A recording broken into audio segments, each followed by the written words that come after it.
어느덧 봄이 왔습니다. 지난 겨울 그렇게 눈도 많이 오고 춥기도 많이 하고 참 그런 때가 엊그제 같은데 어느덧 산과 들은 푸른 녹색으로 옷을 갈아입기 시작하고 벌써 우리 복지마을에도 산수유 꽃을 노란 꽃을 피우고 있는 것을 볼 수가 있습니다. 여러분, 참으로 봄은 아름답고 화사하고 생명의 계절인 것 같습니다.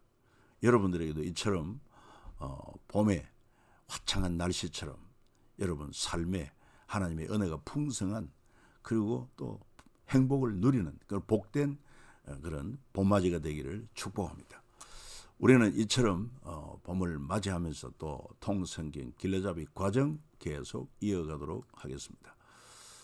자, 먼저 우리 같이 모처럼 또 오래간만에 우리 통성경 노래 한번 같이 부르고 시작하면 좋겠습니다.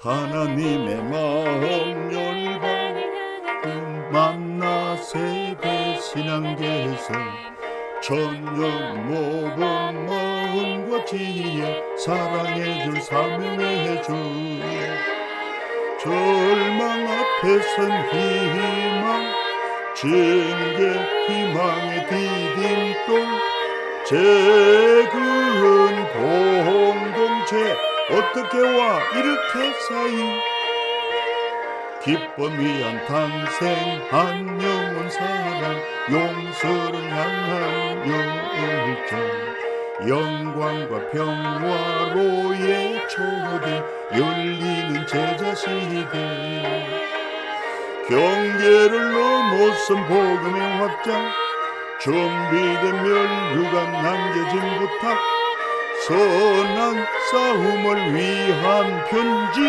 미리 받은 승리의 노래. 네, 잘했습니다. 자, 오늘은 10일과 룻기서 중심으로 교육의 성공 사례 이런 내용이 되겠습니다. 나오미 기양, 룻의 선택, 룻과 보아스의 만남, 룻과 보아스의 결혼, 보아스의 족보 이렇게 되겠고요. 시간의 흐름은 바로 사사시대 10과 11과 주요 공간은 베들레헴 주요 인물 룻, 보아스, 나오미. 자, 먼저 우리는 아름다운 법이 구현되는 그 사실을 이 룻기서에서 발견하게 됩니다. 모세의 아름다운 제사장 나라 법은 매우 가까이 있다. 누구나 실현할 수 있다. 조건은 오직 하나님과 약속에 대한 믿음이 있을 때. 그래서 신명기 30장 11절로 14절 읽어봅니다. 내가 오늘 네게 명령한 이 명령은 네게 어려운 것도 아니요 먼 것도 아니라 하늘에 있는 것이 아니니 네가 이르기를 누가 우리를 위해 하늘에 올라가 그의 명령을 우리에게로 가지고 와서 우리에게 들려 행하게 하려 할 것이 아니요 이것이 바다 밖에 있는 것이 아니니 네가 이르기를 누가 우리를 위하여 바다를 건너가서 그의 명령을 우리에게로 가지고 와서 우리에게 들려 행하게 하려 할 것도 아니라 오직 그 말씀이 네게 매우 가까워서 네 입에 있으며 네 마음이 있은즉 네가 이를 행할 수 있느니라 말하고 있습니다. 왜 사사의 시대 그런 혼돈의 역사를 이어가야만 했습니까? 하나님과 하나님의 약속에 대한 믿음이 없었기 때문에 그렇습니다. 우리도 흔히 하나님의 말씀에 대해서 율법이나 계명에 대해서 어찌 그걸 우리가 다 지킬 수 있을까 이렇게 말하곤 합니다만 그러나 하나님은 분명히 말씀합니다. 하나님께서 우리에게 주신 명령은 어려운 것도 아니고 먼 것도 아니다. 뭐 하늘의 별 따기도 아니고 대양을 헤엄쳐 건너가는 것도 아니다. 오직 그 말씀이 네게 매우 가까워서 네 입에 있고 네 마음에 있은즉 네가 이를 행할 수 있느니라. 모든 자에게 해당이 되는 것입니다. 여러분 무슨 말씀이겠습니까? 우리가요 전능하신 하나님 믿고 하나님의 약속을 믿고 행하려고 할 때 하나님이 행할 수 있는 능력까지 주시는 것입니다. 지혜도 주시는 것입니다. 그 사건이 바로 우리 복음서에 나오는 나면서 안전병이 된 자, 38년 동안 앉아있는 안전병이를 주님이 만나서 일어나 네 상을 들고 걸어가라 말씀을 하지 않았습니까? 그때 보통 사람 같으면 뭐라고 대답하겠습니까? 여보세요, 내가 앉아있고 싶어서 이렇게 앉아있는 줄 아세요? 나를 고쳐주면은 일어나게 하면 내가 당연히 일어나죠. 누구도 나를 고쳐주는 자가 없습니다. 이렇게 말할 수 있겠죠. 그러나 그 안전병이는 예수님에 대한 소문을 들었어요. 그는 하나님의 아들이요, 그분은 또한 전능하신 분으로 모든 병을 고쳤다는 소문을 들었습니다. 그 예수님이 말씀하실 때 그는 믿음을 가졌습니다. 당신의 말씀은 천지를 창조한 말씀이요, 능치 못할 일이 없는 말씀인 줄 믿고 일어나 네 상을 가지고 가라는 말씀에 순종하여 한 번도 일어나 보지 않았던 그가 일어서려고 할 때 스스로 일어서는 능력이 있는 것이 아니라 하나님께서, 주님께서 일어날 수 있는 능력을 주셔서 여러분 걸어가게 하신 것입니다. 바로 그것입니다. 우리도 하나님 말씀에 대해서 어떻게 이 말씀을 우리가 다 순종할 수 있겠냐고? 아닙니다. 하나님을 믿으세요. 약속을 믿으세요. 그리고 믿음을 행함으로 나타내세요. 그러면은 주님이 지혜와 능력을 주셔서 능히 행하게 하십니다. 그러니까 오직 그 말씀이 네게 매우 가까워서 네 입에 있으면 네 마음에 있은즉 네가 이를 행할 수 있느니라. 기억해야 될 사실입니다. 그런가 하면 이 말씀을 또한 내 자신이 믿을 뿐만 아니라 내 자녀와 다음 세대에게 가르쳐야 됩니다. 그것을 신명기 4장 9절 10절 세마 이스라엘아 들으라. 잘 보여주고 있지를 않습니까? 자녀들에게, 다음 세대에게 이 말씀을 가르칠 뿐만 아니라 내가 믿음으로 행하는 그 삶을 보일 때 진정한 신앙 개성이 이루어지고 다른 세대가 아닌 다음 세대가 될 수 있고, 하나님이 붙드시고 하나님이 인도하시고 하나님이 역사하시는 보장된 복된 삶을 누리는 것입니다. 성공의 삶을 누리는 것입니다. 여러분 자녀들에게 이런 믿음을 가지고 신앙 개성을 하지 않겠습니까? 자, 룻기서에 보면 나오미의 기항과 룻의 선택이 나옵니다. 여러분 룻기서를 짧은 내용이기 때문에 읽어보면 단순히 이해를 할 수 있겠습니다. 그의 남편 엘리멜렉과 나오미 원래 베들레헴 땅 사람 아닙니까? 하나님의 약속의 언약의 백성들입니다. 그런데 왜 저들이 떡집이라 일컫는 그 베들레헴 떡이 사라지고 그래서 먹을 것을 구하기 위하여 이방 나라 모압 땅까지 내려와야 했겠습니까? 그 이유는 바로 그 이스라엘 땅 베들레헴에 흉년이 들었기 때문에 그렇습니다. 하나님의 약속의 땅 흉년이 왜 듭니까? 레위기 징계 1단계입니다. 하나님 말씀을 순종하지 아니할 때, 우상을 숭배할 때 하나님의 징계 1단계로 흉년이 들게 합니다. 흉년. 기근을 당하게 합니다. 그래서 저들은 베들레헴 땅에서 소유도 많았습니다. 그런데 흉년이 들고 자기 형제, 이웃들이 손을 벌립니다. 그러니까 흉년 가운데 우리도 살아야 되기 때문에 이들의 도움을 외면할 수도 없고, 그래서 아예 그냥 다 정리해가지고 모압 땅으로 이사를 온 것입니다. 경작권을 판매한 것입니다. 그리고는 모압 땅에 와서 어떻게 했습니까? 하나님이 징계하시죠. 남편 엘리멜렉이 죽고 두 아들도 죽고 이제는 세 가부만 남았습니다. 그래서 이 나오미가 모압 지방에서 여호와께서 자기 백성을 돌보시서 그들에게 양식 주셨다함을 듣고 이에 두 며느리와 함께 일어나 모압 지방에서 돌아오려 하여, 그 더 이상 모압 지방에 살 이유도 없고 희망도 없고 다시 고국으로, 고향으로 돌아가야겠다. 그러면 이 두 며느리를 어떻게 하라? 불러서 내게 이제 무슨 소망이 있겠느냐.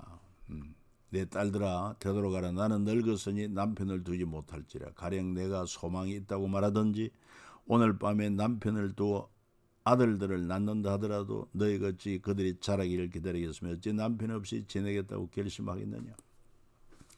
그랬더니 두 며느리와 시어머니가 서로 통곡을 하면서 결국 오르반은 빨리 계산을 합니다. 그렇다. 아비 집으로 돌아가서 이렇게 출발하자.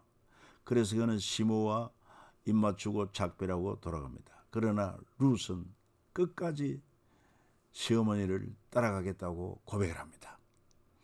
어떻게 보면 좀 어리석은 생각이 아닌가 할지 모르지만은 룻은 나름대로 그의 중심이 있었습니다. 그게 바로 뭐냐 하면은 아무것도 가진 것도 없는 이 시므 나오미지만 이 룻은 이 집에 시집 와서 창조주 하나님에 대한 얘기를 들었습니다. 이스라엘 하나님에 대한 얘기를 들었습니다. 출애굽에 대한 얘기를 들었습니다. 가나안 땅을 정복한 얘기를 들었습니다. 뭐 여리고성 정복도 들었겠죠. 그리고 아울러 십계명에 대한 말씀도 들었습니다. 하나님에 대한 믿음이 생긴 거예요. 여러분 믿음은 들으면서 난다고 하지 않습니까? 그래서 나오미는 이 절체절명의 순간에 자기 동서 오르바처럼 시므를 떠나 아비 집으로 돌아갈 것인지, 다시 말해서 모압 땅 그모스 신을 섬길 것인지, 아니면은 천지를 창조하시고 그리고 출애굽시켜서 홍해를 가르고 광야 40년 기적을 베풀고 그리고는 요단강을 건너서 여리고성을 무너뜨리고 가나안 땅을 정복하고 이 살아계신 하나님과 하나님의 약속을 믿는 믿음을 택할 것인가, 우상을 숭배할 것이 아니라 살아계신 참 신을 섬길 것인가, 그런 결단을 했습니다. 그래서 그는 말씀을 쫓아 살기로 결심합니다. 바로 하나님의 백성이 되기를 소원했고, 어머니 하나님이 나의 하나님이 될 것이라고, 어머니 백성이 나의 백성이 될 것이라는 고백이 바로 그것 아닙니까? 그래서 그는 정말 현실적으로는 앞이 캄캄하지만 그는 하나님을 믿어 살아계신 하나님을 믿습니다. 흉년을 주기도 하고 풍년을 내리기도 하시는 하나님, 그리고 또 뿐만 아니라 지금 자기에게는 남편도 없고 오직 시므만 섬겨야 할 부담스러운 짐 같지만은 하나님의 약속은 부모를 공경하면은 어떻게 된다고 그랬습니까? 네가 땅에 잘되고 장수할 것이라는 약속도 믿은 것입니다. 하나님 믿은 것입니다. 환경을 믿은 것이 아닙니다. 계산한 것이 아닙니다. 하나님과의 약속에 대한 믿음을 그는 택한 것입니다. 위대한 룻의 결단이라고 볼 수 있습니다. 자, 참고로 이스라엘의 기후와 농사에 대해서 좀 언급하고 있네요. 이스라엘에는 건조하고 더운 사막의 기후와 인접한 바다로 인한 해양성 기후가 함께 있고 지형의 기복이 심하여 기후 역시 현격하게 달라진다고 합니다. 뭐 예를 들어 10월 말과 11월의 이른비는 밭가리와 파종에 유익하고 12월과 2월의 겨울비는 강우량이 많고 그래서 늦은 작물을 파종을 하고 3월, 4월 초에는 늦은 비로 말미암아 보리 수확을 하게 되고 5월에서 9월까지는 가뭄, 이른 무화과 밀 수확하고 포도 수확, 올리브 수확, 늦은 무화과 수확을 한다고 합니다.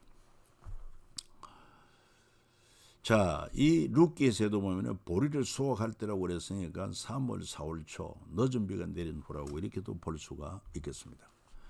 그리고 아울러 룻기를 통해 교육의 성공 사례와 실패 사례를 우리가 확인할 수 있는데, 교육의 성공 사례는 보아스 가문의 패밀리 스쿨, 보아스가 룻을 택해서 계대 결혼을 통해서 그 가문을 이어주지 않습니까?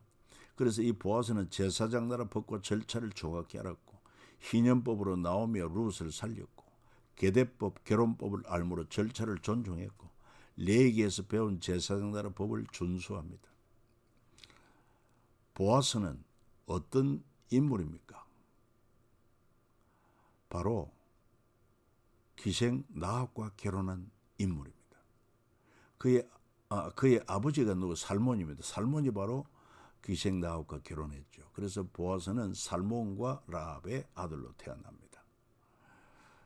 그렇지만 그는 이처럼 패밀리 스쿨을 통해서 제사장나라를 보고 절차를 정확히 알고 있었다. 그런가 하면은 엘리멜렉과 나오미 가문의 패밀리 스쿨은 교육의 실패 사례입니다. 제사장나라 법은 알되 절차는 모르고 그 희년법을 악용하고 또 계대 결혼법의 절차를 무시하고 그러므로 말미암아 결국 모압 땅으로 와서 엘리멜렉 죽고 두 아들 죽는 이런 비극의 가정이 되었다.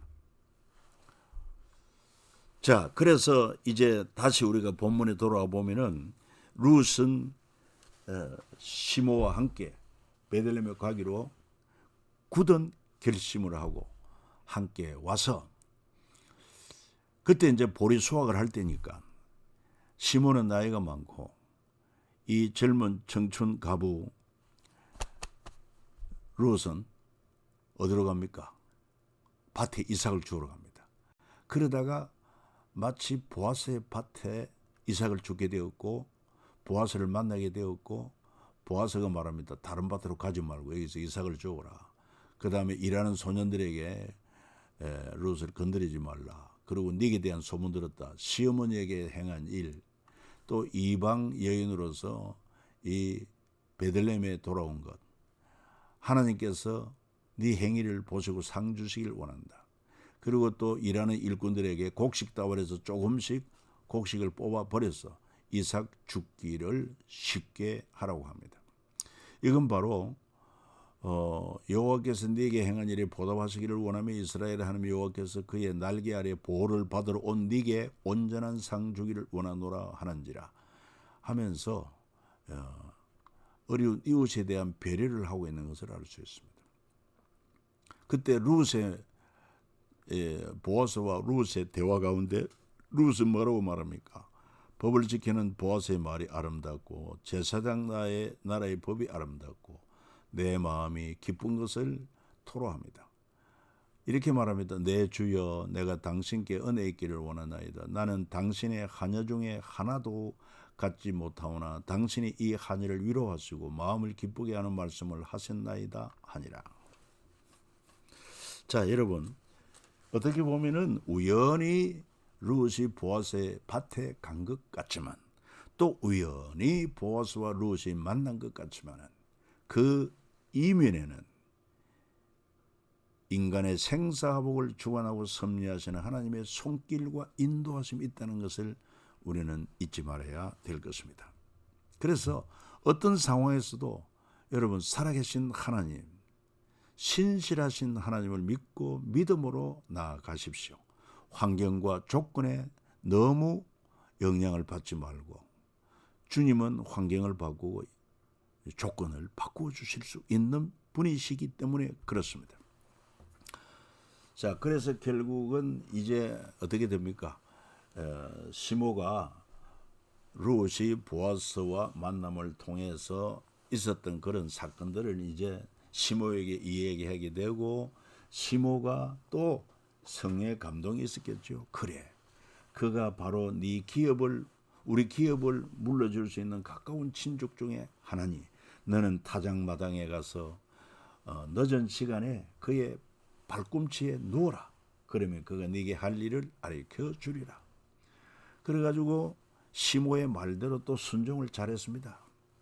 그러니까 흔히 우리가 이제 이 가정의 달 되면은 어버이날에 설교 많이 하는 것이 바로 망고 효부 룻이라고 설교를 많이 하지만 사실은 인륜적인 차원에서 효부가 아닙니다. 그 이전에 그는 하나님을 경외하고 하나님을 사랑하는 참 믿음의 사람이었습니다. 그렇기 때문에 아무 희망도 없는 시모를 쫓아서 어머니의 백성이 나의 백성, 어머니 하나님이 나의 하나님이 그 하나님을 보고 따라왔고 하나님의 약속을 믿었기 때문에 그 시모를 그렇게 잘 공경하는 효부가 되었던 것입니다. 그래서 결국은 그 시모의 명도로 해서 타작마당의 보아스의 발치에 누웠을 때 보아스가 룻을 발견하게 되고 그리고는 룻에게 말합니다. 사람들이 알아보기 전에 집으로 돌아가라. 그러면서 곡식도 많이 데워주지요. 그리고는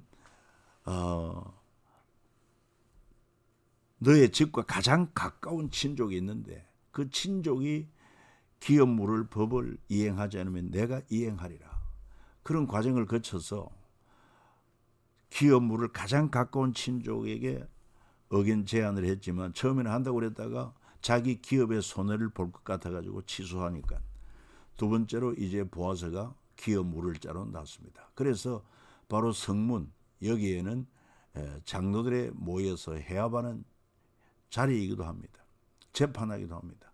성문 위에는 막루가 있었고 성문 안쪽에는 성읍의 장로들이 앉는 곳이 있어 장로들은 이곳에 모여 공적인 일들을 처리하고 중요한 거래도 행했으며 사법적 재판도 담당했습니다. 성문에 앉는 것은 재판의 의미가 있고 재판할 만한 사람이라는 의미도 지니고 있습니다.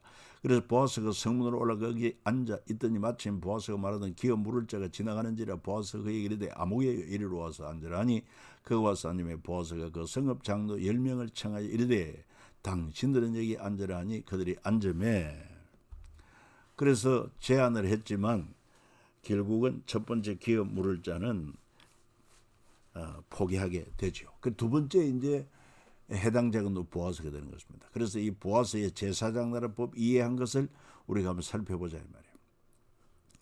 먼저 그의 인사법에서 보아스와 일꾼들의 인사. 여호와는 네게 복을 주시고 너를 지키시기를 원하며 여호와는 그의 얼굴을 네게 비추사 은혜 베푸시기를 원하며 여호와는 그 얼굴을 네게로 향하여 떠서 평강 주시기를 원하노라 할지니라 하며 그들이 이같이 내 이름으로 이스라엘 자손에게 축복할지니 내가 그들에게 복을 주리라. 그래서 이렇게 보아스는 일꾼들에게 네게 하나님께 복 주시기를 원한다. 이런 인사말을 통해서 벌써 하나님 나라 제사장 나라 법을 알고 있었다. 그리고 이방인과 가난한 사람을 위한 법도 알고 있습니다. 그래서 룻과 나오미를 살리는데 관심을 가지게 되었죠. 곡식을 거둘 때 밥 모퉁이 다 거두지 말고 또 네 떨어진 이삭도 줍지 말고 포도 열매를 다 따지 말며 그래서 가난한 사람 거류민을 위하여 버려두라. 나는 내 하나님 여호와이니라. 이를 알고 실행을 합니다. 그 다음에 기업 물을 자에 대한 계대법도 그는 이해하고 있습니다. 보아스가 자기 기업 물을 자가 돼 엘리멜렉의 기업을 되찾아 주지 않습니까? 그 다음에 계대 그런법을 알고 있습니다. 룻과 결혼하여 자녀를 낳아 나오미의 품에 안겨줍니다. 그 다음에 희년법도 잘 알고 있습니다. 보아스가 엘리멜렉과 나오미가 모압으로 가면서 경작권을 팔았던 땅을 값을 주고 물려줍니다. 경작권 매매법도 알고 있습니다. 그 희년 후의 연수를 따라서 너는 이웃에게 살 것이요 그도 소출을 얻을 연수를 따라서 네게 팔 것인지 연수가 많으면 너는 그것의 값을 많이 매기고 연수가 적으면 너는 그것의 값을 적게 매길지니 곧 그가 소출의 다소를 따라서 네게 팔 것이라. 며칠 전마다 여러분 다시 주인에게 돌려줘야 되기 때문에 그렇습니다. 안식년 7번 지나면 다 그냥 무상으로 다 돌려주는 것입니다. 그렇기 때문에 그 희년 되기까지 많은 해수가 남았으면 땅값이 비싸고 희년이 가까우면 땅값은 적게 나갈 수밖에 없다는 것이죠. 이런 것을 잘 알고 있었다는 것입니다. 자, 그래서 이제 우리 보아스의 족보를 우리가 이야기할 때 룻기는 예수님 이야기의 줄기의 한 부분과 같다. 자, 룻기 족보는요. 살몬을 라합과 결혼하여 보아스를 낳고 보아스는 룻과 결혼하여 오벳을 낳고 오벳은 이세를 낳고 이세는 다윗 왕을 낳았으니 여러분 룻은 다윗 왕의 정조모가 된 것을 알 수 있습니다. 이 라합도 위대한 하나님을 선택하고 믿음을 선택함으로 정탐꾼 살몬과 결혼해서 여러분 다윗 왕조의 이 조상이 되는 이 룻기에서 족보 이래 나오지만은 마태복음 족보를 보면은 아브라함, 이삭, 야곱, 유다, 베레스, 헤스론, 람, 아미나답, 나손 그리고 드디어 살몬, 보아스, 오벳, 이세, 다윗, 솔로몬 이렇게 나오죠. 누가복음 족보에는 밑에서부터 위로 올라가는 것입니다. 그래서 거꾸로 다윗의 아비 이세, 이세 아비 오베, 오베스 아비 보아스, 보아스 아비 살못. 하향식, 상향식, 족보의 차이가 있다는 것도 참고하시면 되겠습니다. 룻기서는 짧은 장수지만은 우리에게 참으로 많은 영감을 주고 그 사사기 혼돈의 시대에도 이처럼 제사장 나라 법을 알고 지키는 아름다운 믿음의 사람들 때문에 하나님이 기뻐하시는 그 마음을 룻기서를 통해서 우리에게 보여주고 있다고 하는 사실도 잘 기억하면서 룻기서를 많이 애용하시면 좋겠습니다. 또 다음 시간에 뵙도록 하겠습니다.